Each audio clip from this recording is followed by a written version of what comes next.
Evan wasn't the only surprise waiting in the abandoned offices.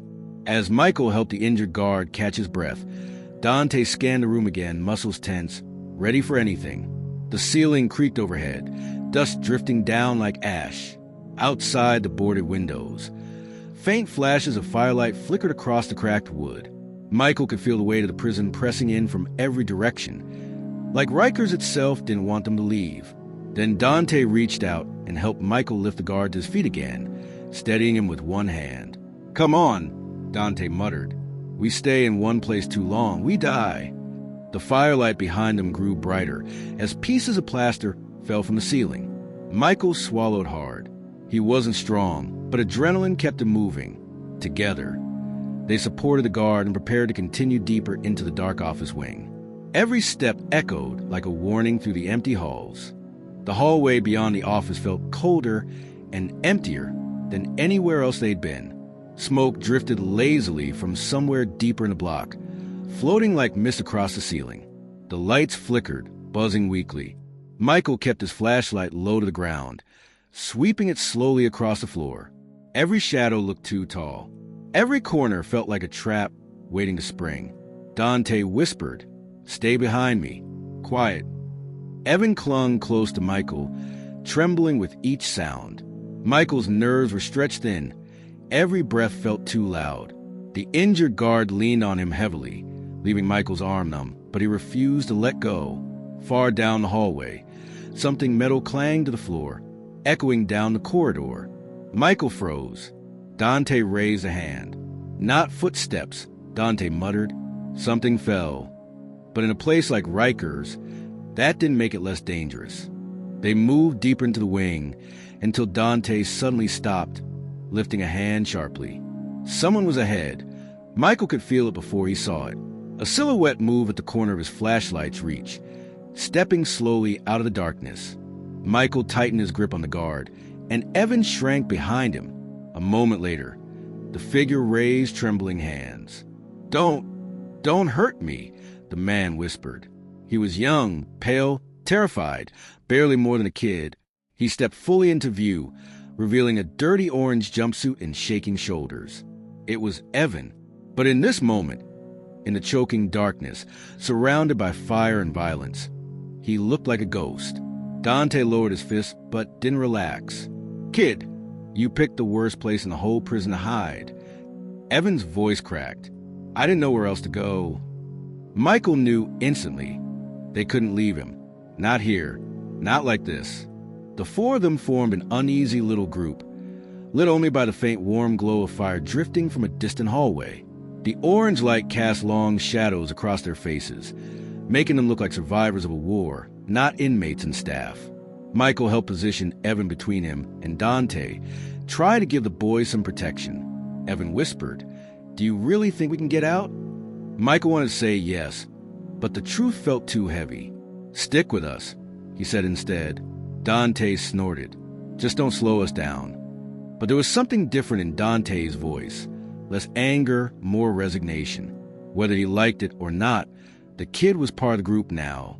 And even Dante understood that in Rikers tonight, numbers meant survival.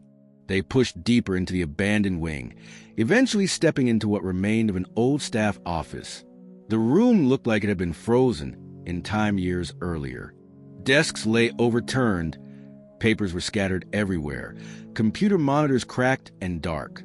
Broken windows were boarded from the outside, but thin slices of daylight leaked through each crack, soft, pale beams struggling to break the gloom. Michael's flashlight followed the scattered paperwork. Old forms, memos, reports from years ago. The air smelled of dust, mold, and smoke drifting in from the burning block behind them. Evan whispered, "This place feels haunted." Michael couldn't argue. Everything inside this office felt wrong. And then something moved. A faint sound, a dragging noise from the shadows of the back room. Before any of them could react, a figure stumbled out of the darkness. A man, older than Evan but younger than Michael, staggered forward, his shirt soaked in blood. He took 2 shaky steps toward them before collapsing directly in front of the group. Michael rushed to kneel beside him, but Dante grabbed his shoulder. "Careful," Dante warned. "We don't know who he is." The injured man struggled to breathe, his eyes bloodshot and wide with pain. They wouldn't let me leave, he rasped. They're not letting anyone out. Michael leaned closer. Who's doing this? But before the man could answer, his eyes rolled back, and he went completely still.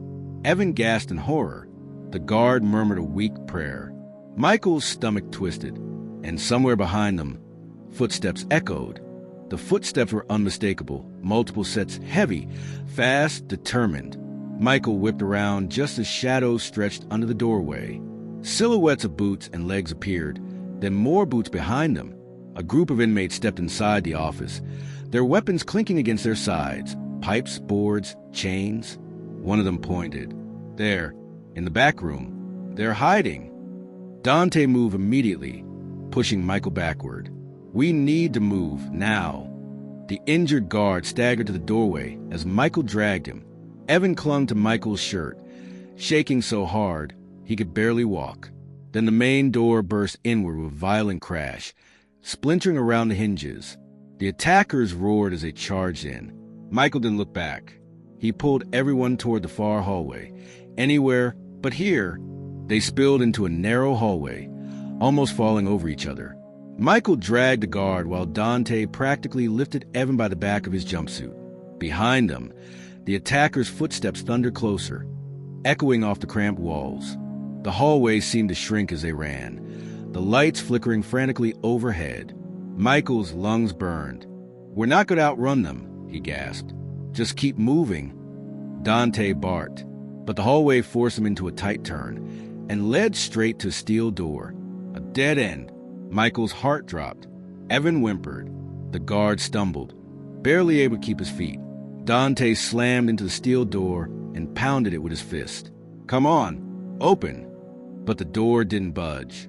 Behind them, the attackers turned the corner, faces wild with rage, weapons raised. Michael thought it was over. He pulled the guard close, ready to shield him even though he knew it wouldn't matter. Evan pressed against the wall, tears streaming down his face. Dante stepped forward, fists raised again, preparing for a hopeless fight. The attackers charged. Their footfalls shook the hallway. A man swung a pipe high, aimed at Michael, but then, click, the steel door behind them unlocked. Someone inside slid open a small viewing hatch, revealing one sharp eye. Get in, a deep voice said. Now. The door slammed behind them the moment they crossed the threshold, and 3 heavy locks clamped into place. The attackers outside slammed into it immediately, pounding and shouting. But they couldn't get through. Not yet. Not fast enough. Inside, the group stepped into a narrow control room, lit only by dim yellow bulbs. Dusty old monitors lined the wall, each screen showing a different part of Rikers Island. Fires burned in multiple blocks. Groups of inmates roamed freely. Guards fought losing battles or hid in places they hoped wouldn't be discovered. The man who'd saved them stepped forward, a correctional officer with gray hair, deep-set eyes, and a powerful flashlight. His badge read, Ramirez. You picked the wrong night to be inside this place, Ramirez said grimly. No one disagreed. Ramirez's face was drenched in sweat, his eyes sharp but exhausted. He watched the monitors with an intensity that made it clear he'd been fighting to hold this tiny room long before they arrived. Michael noticed his hands tremble, slightly, but he never broke focus. One monitor showed a fire spreading through Block C. Another flickered violently, showing inmates smashing through an office door. The injured guard whispered shakily, Officer Ramirez. Thank God. We thought. Ramirez cut him off. Save it. Radios are dead. Half the cell doors open on their own. Cameras keep going offline.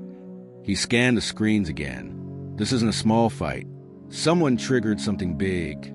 His jaw clenched as he stared at a monitor, showing guards cornered behind overturned tables. Michael realized Ramirez wasn't just watching survivors. He was counting seconds, predicting when they'd be overwhelmed. Ramirez finally turned to them and pointed to a faded map on the desk. Emergency red lights glowed across the room, casting everyone's faces in a tense, desperate red.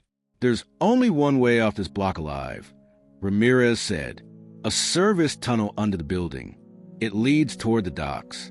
But the tunnel door is locked by a power system that's offline. If someone can reset the junction panel in Block D, I can open the tunnel from here. Michael felt the weight of the words like a stone in his stomach. Block D was chaos, fires, violence, and dozens of rioting inmates. Dante exhaled slowly. You're saying someone has to walk into the worst part of this place just to flip a switch? Ramirez nodded once. Michael stared at the map, at the flashing screens, at the others who couldn't walk or couldn't fight. I'll go, he said quietly. And everyone looked at him in stunned silence.